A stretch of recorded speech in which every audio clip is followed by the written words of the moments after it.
I got started, but first of all, this was my first hero in baseball. Well, let's back up. Let's get this here. Jack was he was the bat boy for this team, and I thought that was the best job in the world. I was maybe 12, 13 years old, something like that. I thought, man, I want to be the bat boy of that ball club. But I never made it. But you didn't know all I had to do. I had no idea. All I knew is that And you the were at a crap I baseball. had to take from guys like Pollock, who was not to defend himself. All I knew was that you were at a baseball game every night, and I could think of nothing finer in the world than to be able to be at a baseball game every night and to see it being played. Hey, let me hear you. On one, on two, on three. Take me out to the ball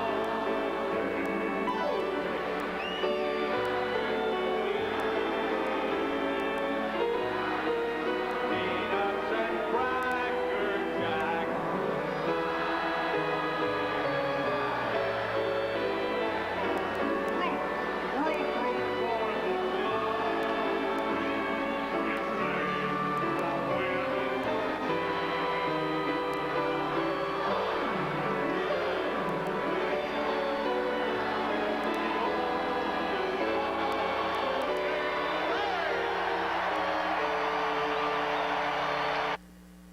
Since 1941, more than 2.5 million fans have heeded the advice of Harry Carey and have clicked the turnstiles to see the stars of tomorrow.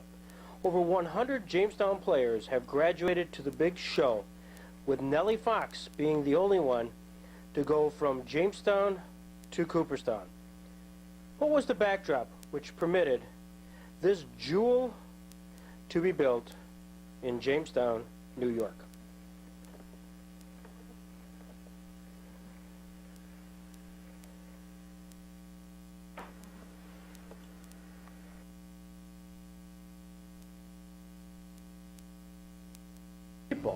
And to this day, last summer, my wife and I were walking down the street, and some guy come up to me and start talking about Bat Boy and the ball club and the Falcons. And I said, "Who in the hell are you?" You know, that's how he remembered me. You know, I didn't know his name, but he remembers. "I remember you when you were the Bat Boy," and it happens all the time. That people sort of relate me with being the bat boy of the Falcons.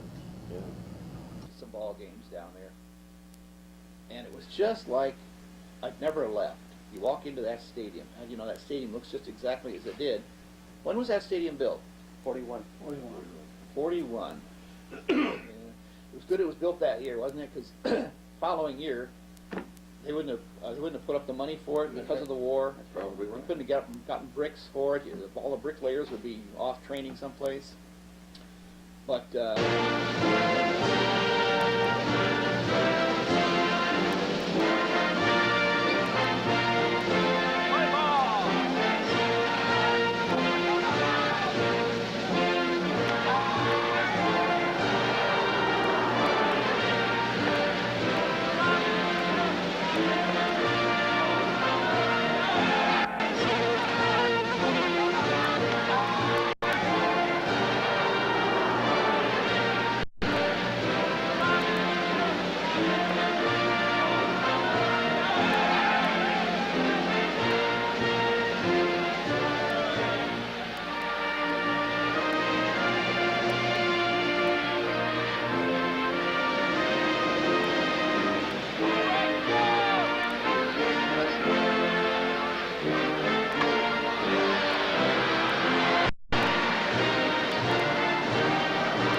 Between 1940 and 1950, penicillin was introduced, and the atom was split.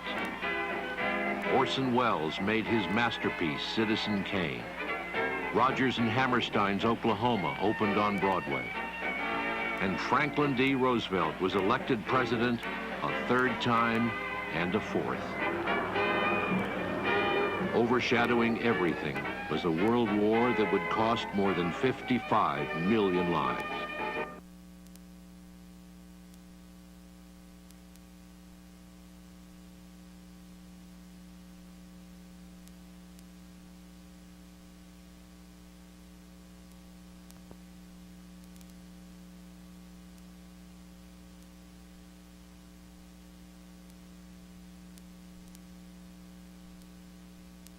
Jack, give us a little rundown of that 1941 team where you were the bat boy.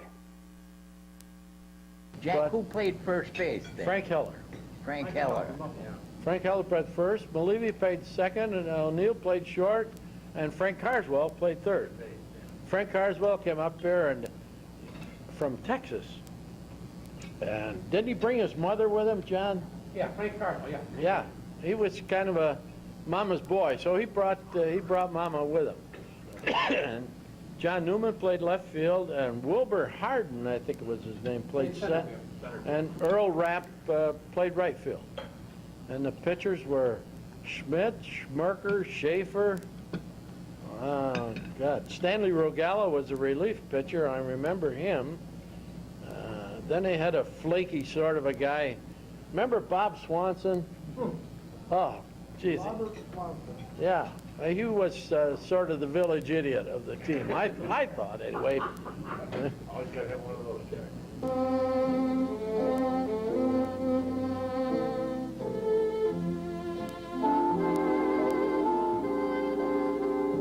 The very thought of you, and I forget to do the little ordinary things that everyone ought to do. I'm living in a kind of daydream. I'm happy as a king, and foolish though it may seem, to me that's everything, the mere idea of you. If some of you remember Goodell and Carlson Newsroom in Brooklyn Square.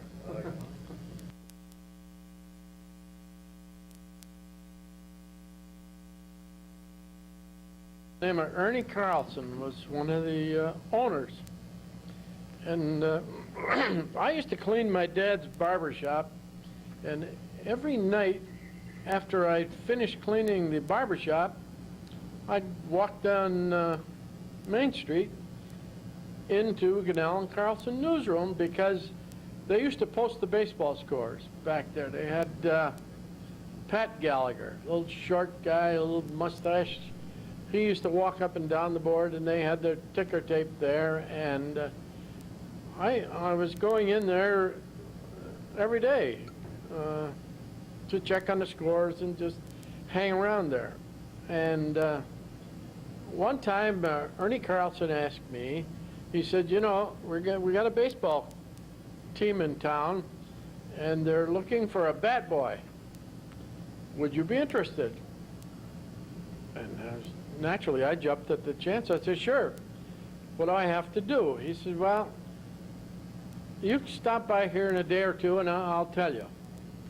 So I came back a couple days later, and he sent me up to see Sammy Amico up on Main and 2nd. They were above Lambro's soda fountain there. And that's where the offices was, and he and Mr. Biscayr were there.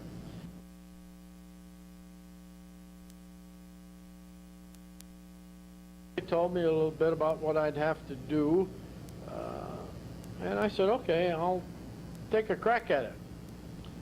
So that's really how I got into the thing. And I didn't know a whole heck of a lot about it, and what I'd have to do. I just thought I'd have to take care of the bats and chase a few balls around, and that was it. Frank Keller asks and tried to figure out what is it that Jack really did. He made more than anybody. This statute of limitations is coming on here. Jack. Hey, listen, I have to work like hell for my money. Jesus, wash those damn socks, shine the shoes. Then they cheat you out of your dough anyway. Oh, I have to go to Believi. Say, hey, this guy owes me. This guy owes me. They did the same thing at Buffalo. Back to some of these other duties that I had, the players used to pay me, sometimes. 50 cents, I think it was, every 2 weeks or something for washing their sweatshirts and socks and whatever you have, and cleaning the shoes and that whole bit. And How did these two guys do? They pay you? well, I was hoping John wouldn't be here today, but I'll tell you one thing about him. Either you paid him or you didn't get your sweatshirt. every now Collected a lot of sweatshirts too. every now and then I'd have a little problem, and I'd go to Greg Peterson and say, well, so-and-so is a little slow. So next day, the money would be right there. And Greg, he treated me like a father. He used to pick me up every day at my house with these damn towels. And he'd honk the horn, and I'd be sitting on the porch or in the house there, and out I'd come with this big bundle of towels, and we'd go to the ballpark early in the afternoon. But I had been there earlier in the day to do my other duties, to clean the shoes and tidy up the locker room and things of that nature. And when I was down at the park in the daytime, then a few kids used to hang around there. Kinky would come down. Jimmy P.O.N.Y came down. He worked for a fellow by the name of Ben Kerner, who had the concessions in. And I don't know if a lot of you remember Ben Kerner or not, but Ben, he sold the hot dogs and the popcorn and the pop and everything down there. And Ben was just starting out. He had his mother working for him and his sister and Jimmy P.O.N.Y. I remember Jimmy P.O.N.Y working.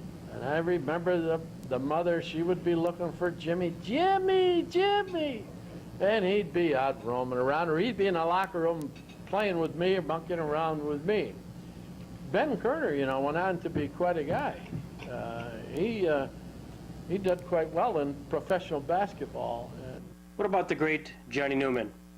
What are your recollections? Probably was close to me as any of the ball players, other than Greg Peterson, who I said, he treated me like a kid. And they used to, speaking of Greg, every once in a while they'd take me on a road trip, and Greg used to have a favorite trick he'd pull on me.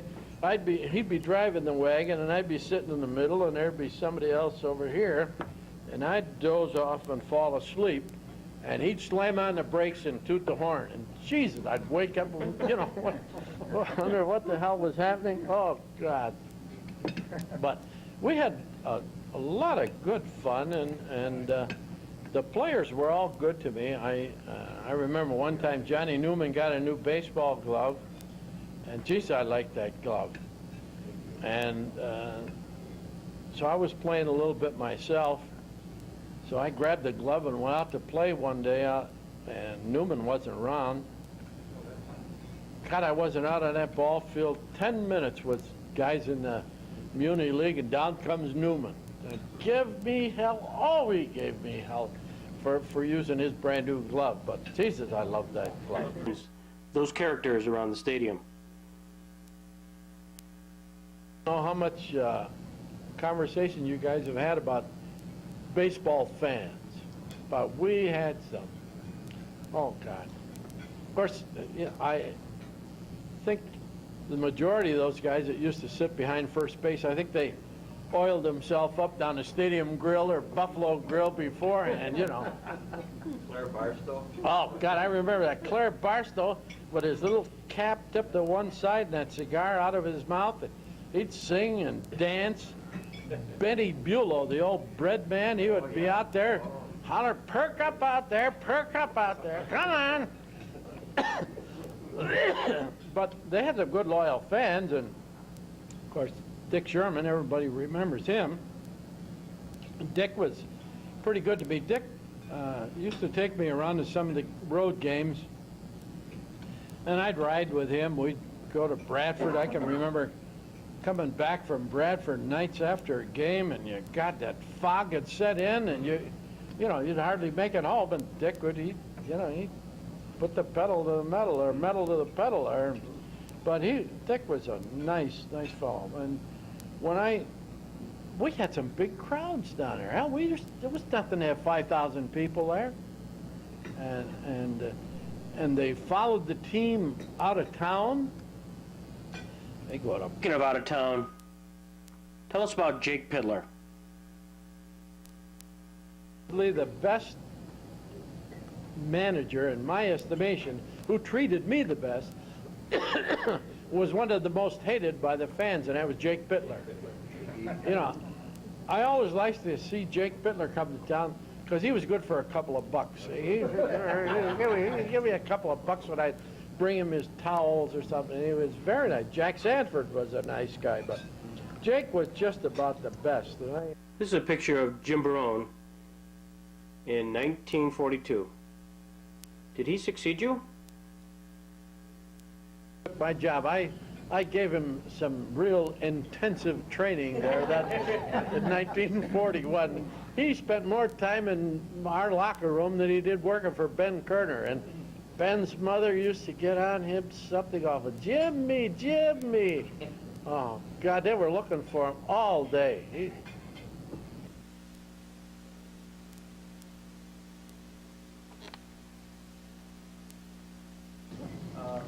Pat Gallagher. Pat Gallagher, little short guy. Tell me about Pat Gallagher.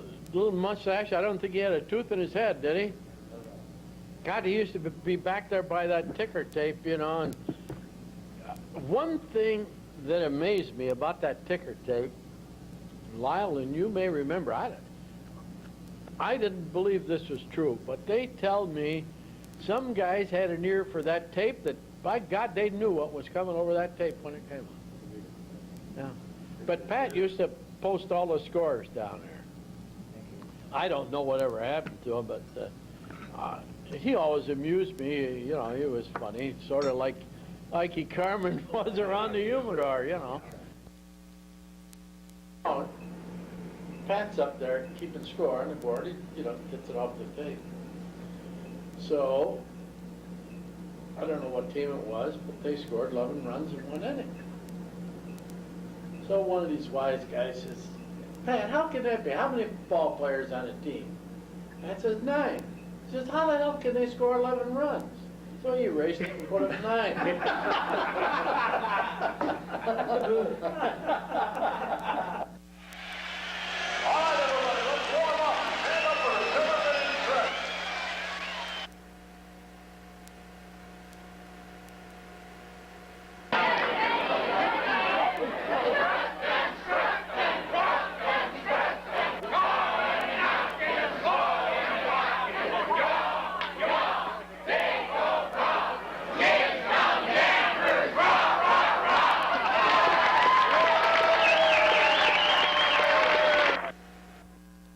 Tell me about your boss, Harry Bisgeyer.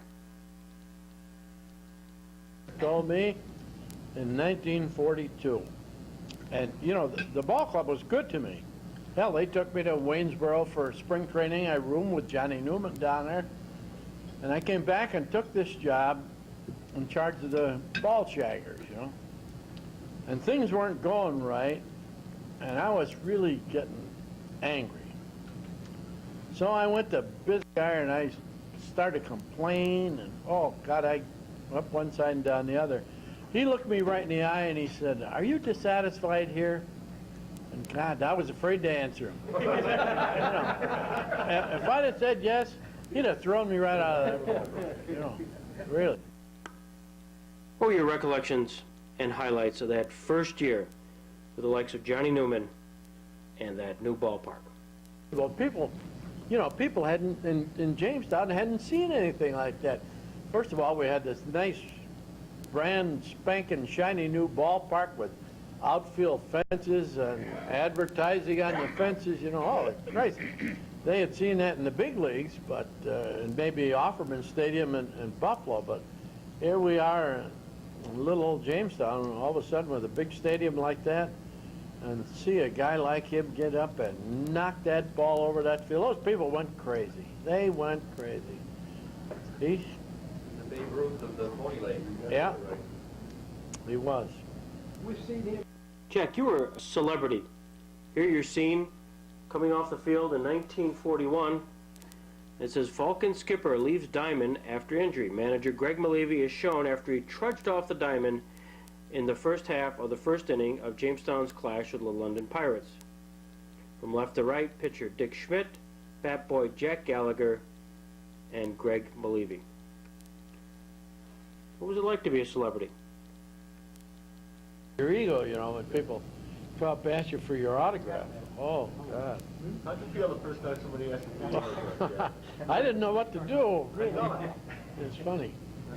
You know, my dad had a picture of that 41 team hanging in his barber shop, and when the damn shop was sold, the picture got away from us. It was the only memento I had of the team. Almost 60 years later, Jack, your wish is our command. It used to pick me up at night after the games. My dad had a little, he had a little trouble adjusting because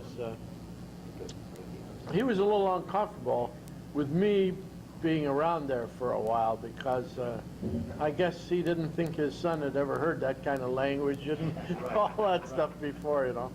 But, well, it was all right. I really enjoyed it. Jack, thanks for the memories.